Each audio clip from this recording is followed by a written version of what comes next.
बाबासाहेब आंबेडकर जयंती महोत्सव समिती भोसरीगाव यांच्या वतीने आयोजित केलेली 134वी जयंती मालिका महोत्सव समितीचे अध्यक्ष सन्माननीय चेतनदादा भालेराव, मंचावर आणि मंचासमोर उपस्थित असलेले आपण सर्व सन्माननीय, या देशाच्या पटावर 3 महात्मा झाले, महात्मा बसवेश्वर, महात्मा ज्योतिराव फुले आणि महात्मा गांधी. पुण्यामध्ये आलेल्या महात्मा गांधींनी महात्मा ज्योतिराव फुलेंचं कार्य बघितलं आणि महात्मा गांधी म्हणाले, खरे महात्मा हे ज्योतिराव फुलेच. राजर्षी शाहू महाराजांनी महात्मा ज्योतिराव फुले यांना महाराष्ट्राचं मार्टिन ल्युथर किंग म्हटलं, तर महाराजा सयाजीराव गायकवाड यांनी महात्मा ज्योतिराव फुले यांना भारताचे बुकर किंग वॉशिंग्टन असं संबोधलं. भाई माधवराव बागल महात्मा ज्योतिराव फुले यांना महाराष्ट्राचे कार्ल मार्क्स असं म्हणतात, तर धनंजय कीर महात्मा ज्योतिराव फुलेंचा उल्लेख भारतीय समाज क्रांतीचे जनक असा करतात. आणि त्याहून महत्वाचं, डॉक्टर बाबासाहेब आंबेडकर महात्मा ज्योतिराव फुलेंना आपले गुरु मानतात. ही सगळ्यात महत्वाची गोष्ट आहे. माणसाच्या दुःखाचं मूळ शोधताना महात्मा ज्योतिराव फुले यांनी स्पष्टपणे प्रतिपादन केलं, विद्येविना मती गेली, मतीविना नीती गेली, नीतीविना गती गेली, गतीविना वित्त गेले, वित्ताविना क्षुद्र खचले आणि एवढे सगळे अनर्थ एका अविद्येनं केले. स्त्रियांची दास्यातनं मुक्ती करणारा, अस्पृश्यांची दास्यातनं मुक्ती करणारा, शेतकऱ्यांचे प्रश्न तडपेने मांडणारा हा महात्मा पिढ्यानपिढ्यांना प्रेरणा देत राहील. आज त्या महात्मा ज्योतिराव फुले यांची जयंती, त्यांना विनम्र अभिवादन करतो. खर तर इतिहास अनेकांच्या अभ्यासाचा विषय आहे, इतिहास अनेकांच्या संशोधनाचा विषय आहे, इतिहास अनेकांच्या व्यासंगाचा विषय आहे, इतिहास अनेकांच्या प्रेरणेचा चेतनेचा विषय आहे, इतिहास अनेकांच्या अस्मितेचा विषय आहे, इतिहास अनेकांच्या अभिमानाचा स्वाभिमानाचा विषय आहे, इतिहास काही करू पाहण्याचा, करून दाखवण्याचा, काही घडवण्याचा, घडवू पाहण्याचा आशय आहे. डॉक्टर बाबासाहेब आंबेडकर असं म्हणतात, इतिहास विसरणारी माणसं इतिहास घडवू शकत नाहीत आणि इतिहास घडवणारी माणसं इतिहास विसरू शकत नाहीत. न्यायमूर्ती मगो रानडे यांच्या उदार मतवादाचं विवेचन करताना डॉक्टर बाबासाहेब आंबेडकरांनी इतिहासाच्या या सगळ्या विषयांवर आपलं आलोचन व्यक्त केलं आहे. खरं तर काही लोक असं सांगतात की परमेश्वरी संकेतानुसार इतिहासाचा पट उलगडत जातो, तर काही लोक असं सांगतात की आर्थिक आणि सामाजिक आंतरक्रियेतून इतिहास घडत राहतो. तर कार्ल मार्क्स असं म्हणतो की परस्पर विरोधी आर्थिक संबंधातून होणाऱ्या संघर्षातून इतिहासाचा जन्म होतो. स्वामी विवेकानंद असं म्हणतात की इतिहास म्हणजे महापुरुषांची चरित्र मालिका, पण त्याहून पलीकडे जाऊन डॉक्टर बाबासाहेब आंबेडकर अशी मांडणी करतात की इतिहास हा अत्यंत सोचोटीनं आणि बुद्धिनिष्ठ माणसांनी घडवलेल्या कर्तृत्वाचा पट आहे. इतिहास बदलता येतो, इतिहास घडवता येतो, फक्त त्यासाठी प्रामाणिक आणि सचोटीची बुद्धिमान माणसं हवी आहेत. ही त्याच्या पाठीमागची सगळी अपेक्षा आहे. डॉक्टर बाबासाहेब आंबेडकरांनी खऱ्या अर्थाने तोच इतिहास घडवला, ही सगळ्यात मोठी वस्तुस्थिती आहे. 1935 साली येवला येथे भरलेल्या अस्पृश्यांच्या परिषदेत डॉक्टर बाबासाहेब आंबेडकर असं म्हणाले की मी हिंदू म्हणून जन्माला आलो असलो तरी मी हिंदू म्हणून मरणार नाही. त्या भाषणामध्ये त्याने असं सांगितलं की हिंदू धर्मरचना ही मजल्यांच्या इमारतीची रचना आहे. वरच्या मजल्यावर जो जन्माला येतो तो श्रेष्ठ मानला जातो. या वरच्या मजल्यावर जाण्याला जिनाच नाही, ही वस्तुस्थिती आपण लक्षात घेतली पाहिजे. जो खालच्या मजल्यावर जन्माला येतो तो श्रेष्ठ असूनही कायम कनिष्ठ राहतो आणि तो कनिष्ठ निकृष्ट म्हणूनच नष्ट होतो. माणसाने माणसांसाठी निर्माण केलेल्या अशा माणसांच्या कारागृहात राहणं मला आणि माझ्या बांधवांना शक्य नाही.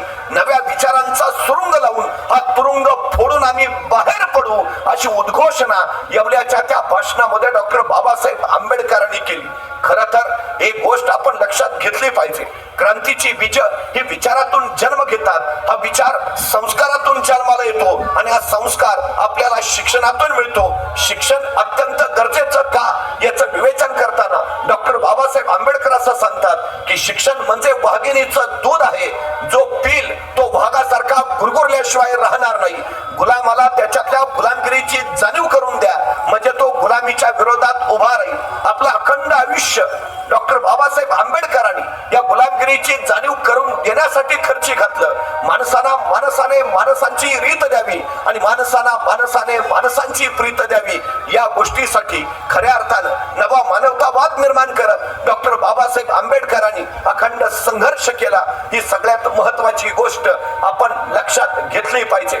खरं तर येवल्याच्या त्या स्पृश्यांच्या परिषदेमध्ये डॉक्टर बाबासाहेब आंबेडकरांची घोषणा केली आणि संपूर्ण देशभर खळबळ माजली. अनेकांनी डॉक्टर बाबासाहेब आंबेडकरांशी संपर्क साधला. अनेकांनी संवाद संभाषण केलं. महात्मा गांधी, स्वातंत्र्यवीर सावरकर यांनी आंबेडकरांना विनवणी केली आपण धर्मांतर करू नये. पण डॉक्टर बाबासाहेब आंबेडकर अनेकांचं ऐकत होते, मनामध्ये विचार करत होते, अनेक धर्मग्रंथांचा अभ्यास करत होते. रात्रंदिवस त्यांच्या मनात युद्धाचा प्रसंग सुरू होता. डॉक्टर बाबासाहेब आंबेडकर सांगत होते की या समाज रचनेमध्ये खरं तर कुठलाही गुन्हा नसताना या दलित बांधवांना अत्यंत क्रूर आणि गुन्हेगारी पद्धतीनं वागवलं जातं. मग ज्या रचनेमध्ये आम्हाला गुन्हेगारासारखं वागवलं जातं त्या रचनेचा आम्ही त्याग केला तर तो अपराध कसा काय. खरं तर ज्या हिंदू समाज रचनेमध्ये काही आपल्या बांधवांना इतक्या वाईट पद्धतीनं जर वागवत असेल तर या लोकांना पुन्हा आपल्या मूळ प्रवाहात घ्यावं यासाठी किती जणांनी प्रयत्न केले. खरं तर समतेचा आणि बंधुतेचा संदेश या धर्मातल्या किती लोकांनी दिला हा सगळ्यात महत्वाचा प्रश्न होता. या प्रश्नानेच त्यांच्या मनामध्ये युद्ध तयार केलं आणि या युद्धानंच डॉक्टर बाबासाहेब आंबेडकरांना तथागत गौतम बुद्धांकडे नेलं हे आपण लक्षात घेतलं पाहिजे. खरं तर डॉक्टर बाबासाहेब आंबेडकरांचा जन्म मध्य प्रदेशातल्या महू या गावी झाला. त्यांचं मूळ गाव हे रत्नागिरी जिल्ह्यातलं आंबवडे. त्यांचे वडील रामजी बाबा हे सैन्यामध्ये सुभेदार मेजर या पदापर्यंत पोहोचले होते. ते महूच्या लष्करी शाळेमध्ये तिथल्या शाळेचे मुख्याध्यापक म्हणून काम करत होते. हे रामजी बाबा अत्यंत विचारी आणि अत्यंत ग्रंथवेडे होते. न्यायमूर्ती महादेव गोविंद रानडे आणि महात्मा ज्योतिराव फुले यांच्या बरोबर विचार करत सहचिंतन करत त्यांची मार्गक्रमणा चालू होती. खरं तर हे रामजी बाबा कबीरपंथी होते. उभ्या आयुष्यामध्ये त्यांनी कधीही मद्य आणि मांस या गोष्टीला स्पर्श केला नाही आणि त्याचाच परिणाम म्हणून डॉक्टर बाबासाहेब आंबेडकरांना उभ्या आयुष्यामध्ये सुपारीच्या खंडाचं सुद्धा व्यसन लागलं नाही. हे गोष्ट आपण लक्षात घेतली पाहिजे. आपल्या मुलांना सायंकाळच्या वेळी जवळ घ्यावं आणि नित्य उपासना करताना त्यांना कबीराचे दोहे ऐकवावेत आणि त्यांच्यावर संस्कार करावा हा रामजी बाबांचा नित्य क्रम होता. खरं तर डॉक्टर बाबासाहेब आंबेडकरांच्या मध्ये जो करारी स्वाभिमान निर्माण झाला याचं कारण त्यांचं मातृकुल तेही घराणं शौर्याचंच होतं. त्यांच्या आई भीमाई या मुलकाच्या स्वाभिमानी खरं तर माहेरी काहीतरी बोलाचाली झाल्या आणि या भीमाई माहेराला सांगून आल्या जोपर्यंत अंगणात नोटांचं वाळवण घालत नाही तोपर्यंत पुन्हा माहेराला येणार नाही. काही दिवसानंतर माहेरच्यांनी पुन्हा भीमाईंना बोलावणं धाडलं आणि भीमाईनं आपल्या प्रतिज्ञेचा पुनरुच्चार केला. त्या म्हणाल्या अंगणामध्ये दोरीवर कपडे वाळत घालावेत तसा जोपर्यंत मी नोटा वाळत घालत नाही तोपर्यंत मी येणार नाही. हा करारी स्वाभिमानच डॉक्टर बाबासाहेब आंबेडकरांच्या अंगी उतरला हेही आपण लक्षात घेतलं पाहिजे. खरं तर डॉक्टर बाबासाहेब आंबेडकरांच्या घराण्याला एका साधुत्वाचा स्पर्श होता. साधुत्वाचं आकर्षण डॉक्टर बाबासाहेब आंबेडकरांना सुद्धा होतं. ते अंधश्रद्धा मुळीच नव्हते पण निश्चितपणे साधुत्वाच्या आकर्षणाचे होते. आंबेडकर घराण्यातल्या एका विरक्त महात्म्यानं डॉक्टर बाबासाहेब आंबेडकरांच्या जन्मापूर्वी रामजी बाबांना सांगितलं होतं की जगाचा उद्धार करणारा सुपुत्र तुझ्या पोटी जन्म घेणार आहे. आणि ते खरं ठरलं. खरं तर ज्यावेळी डॉक्टर बाबासाहेब आंबेडकरांना अत्यंत निराश वाटायचं, अत्यंत ते व्याकुळ व्हायचे, त्यावेळी आपल्या पत्नी रमाबाईंना ते सोबत घ्यायचे आणि एका ठिकाणी जायचे. तिथं गंभीरपणे जीवन चिंतन करायचे आणि तिथून ते नवचैतन्य घ्यायचे आणि मग परत यायचे. जिथं त्यांना नवचैतन्य मिळत होतं ते ठिकाण होतं तरी कुठलं? डॉक्टर बाबासाहेब आंबेडकर आपल्या निराशेच्या स्थळी नेमक्या कुठल्या स्थानी जात होते? तर ते स्थान होतं रामजी बाबांचं दहन स्थान. रामजी बाबांच्या दहन स्थानी डॉक्टर बाबासाहेब आंबेडकर नवचैतन्य निर्माण करायचे, स्फूर्ती घ्यायचे आणि परत यायचे. डॉक्टर बाबासाहेब आंबेडकरांना ज्या पद्धतीनं रामजी बाबांच्या दहन स्थानानं स्फूर्ती दिली, तशीच स्फूर्ती डॉक्टर बाबासाहेब आंबेडकरांच्या लाखो अनुयायांना आजही ती चैत्य भूमी देते आहे. ही सगळ्यात आणि सगळ्यात मोठी वस्तुस्थिती आहे. खर तर हा सगळा प्रवास जर आपण बघितला तर एका प्रचंड संघर्षाचा हा प्रवास आहे. तो काळ साधा नव्हता, सोपा नव्हता. खर तर दलित बांधवांनी जर गावात यायचं झालं तर भर दुपारी 12 वाजता यावं लागायचं. का? कारण त्याची सावली सुद्धा खाली पडता कामा नये. सावलीचा सुद्धा सवर्णांना विटाळ व्हायचा. त्यामुळे भर 12 वाजता गावात यायचं. त्याच्या पावलं ती सुद्धा मातीत उमटता कामा नये. त्यासाठी त्यांनी कमरेला झाडू बांधायचा, जेणेकरून पाठीमागचा झाडू त्याची पावलं पुसत पुढे जाईल. त्यांनी थुंकावंसं वाटलं तर थुंकायचं नाही, कारण तोही विटाळ होईल. त्यासाठी मानेमध्ये गाडगाड व्हायचं आणि त्याच्यातच थुंकायचं. माणसापेक्षाही अत्यंत वाईट परिस्थिती समाजातल्या अस्पृश्य लोकांना भोगावी लागत होती. ही परिस्थिती डॉक्टर बाबासाहेब आंबेडकर पाहत होते, अनुभवत होते. हे का असा प्रश्न ते सातत्याने विचारत होते. आम्ही माणसं नाही आहोत का? मग आमच्याच वाट्याला हा त्रास, हा अन्याय, हा अत्याचार हे का? खर तर सगळ्यात महत्वाची गोष्ट आहे, डॉक्टर बाबासाहेब आंबेडकर महात्मा ज्योतिराव फुले यांना आपले गुरु का म्हणतात? कारण महात्मा ज्योतिराव फुले यांच्यामुळेच अस्पृश्यांसाठी शाळांची दबाड उघडी झाली. ही सगळ्यात महत्वाची गोष्ट. शाळेच्या बाहेर बसून का होईना पण शिकता येऊ लागलं, म्हणूनच डॉक्टर बाबासाहेब आंबेडकर शिकू शकले. ही सगळ्यात मोठी वस्तुस्थिती आहे. खर तर दलित म्हणून किती सोसावं. एकदा आपले केस कापण्यासाठी छोटे भीमराव नाभिकाकडे गेले. नाभिकानं त्याला तू कोण कुठला विचारलं. भीमरावाने निरागसपणे सारं सांगितलं आणि दलित असल्यामुळं मी तुझे केस कापणार नाही असं त्या नाभिकानं स्पष्ट सांगितलं. त्या इवल्याशा जीवाला काय वाटलं असेल? दलित म्हणजे नेमकं काय आहे? मी माणूस नाही आहे का? हा प्रश्न त्या इवल्याशा मुलाला पडला असेल. खर तर ज्यावेळी सेवानिवृत्तीनंतर रामजी बाबा उदरनिर्वाहासाठी नवे नवे मार्ग शोधायचे, त्यामुळे त्यांना स्थलांतर करावं लागायचं. डॉक्टर बाबासाहेब आंबेडकरांसोबत देशाटन घडायचं. एकदा सातारा जिल्ह्यातल्या मसूर, रहमतपूर, बोरगाव एका टंग्यामध्ये बसून आपल्याला वडिलांना भेटण्यासाठी ही सगळी मुलं जात असताना त्या टंग्यावाल्याशी गप्पा मारत असताना गप्पामध्ये या टंग्यावाल्याने या छोट्या मुलांना विचारलं, नाव काय, गाव कुठलं, कुठं निघाला?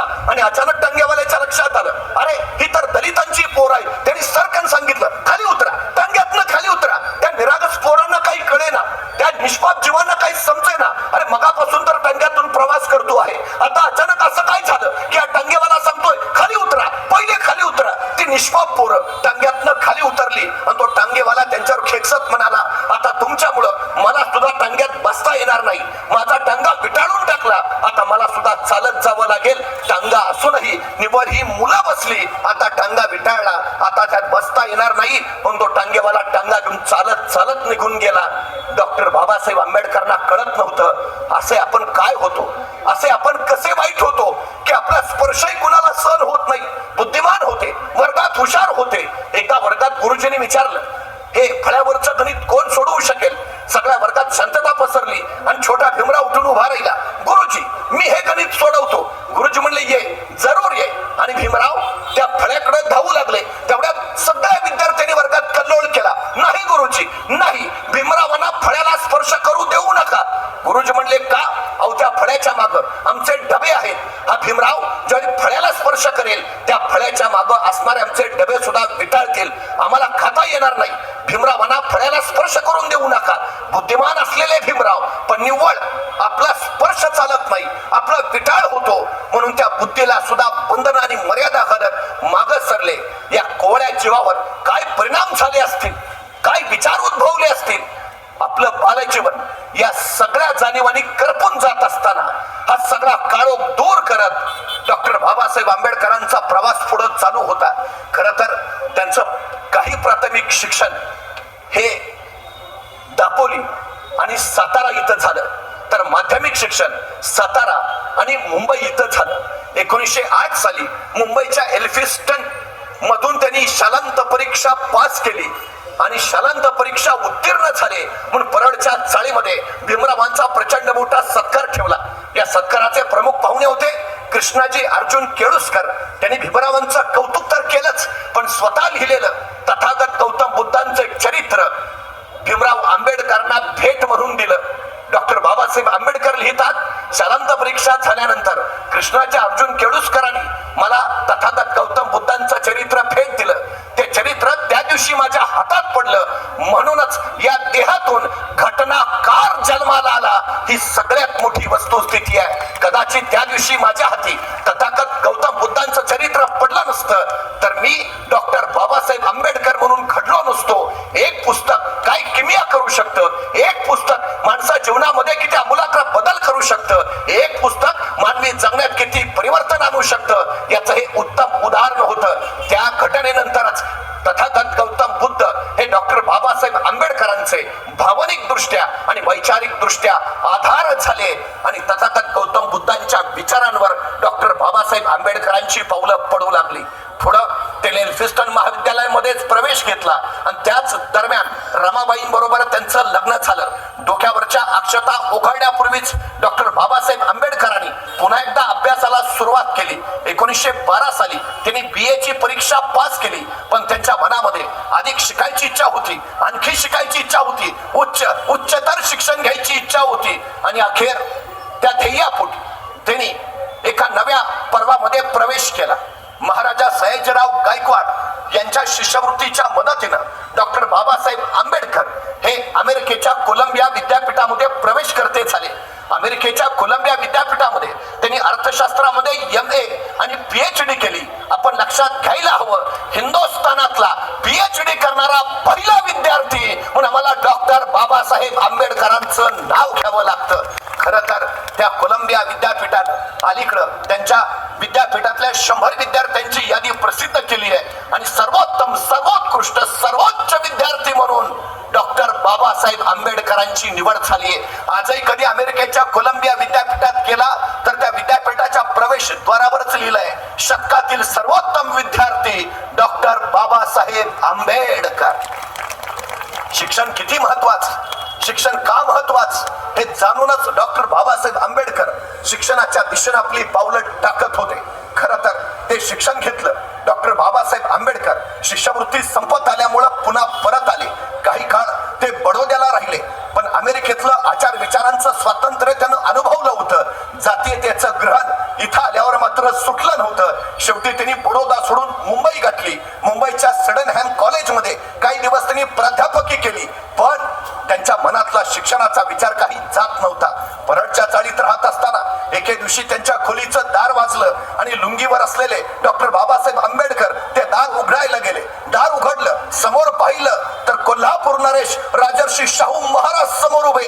डॉक्टर बाबासाहेब आंबेडकरांना काही कळेना. महाराज, आपण बोलावणं धाडलं असतं तर आम्ही स्वतः आलो असतो, आपण इथं. आणि राजर्षी शाहू महाराज म्हटले, आम्ही तो परंपरेचे राजे, पण तुम्ही तो ज्ञानाचे राजे, परंपरेचा राजा, ज्ञानाच्या राजाकडे येणार. खरं तर राजर्षी शाहूनी पुन्हा परदेशी जाऊन शिकण्याची डॉक्टर बाबासाहेब आंबेडकरांची इच्छा ओळखली. शिष्यवृत्तीची व्यवस्था केली. नवल भुतेना आणि राजर्षी शाहू महाराज यांच्या सहकार्याच्या बळावर डॉक्टर बाबासाहेब आंबेडकर लंडनला रवाना झाले.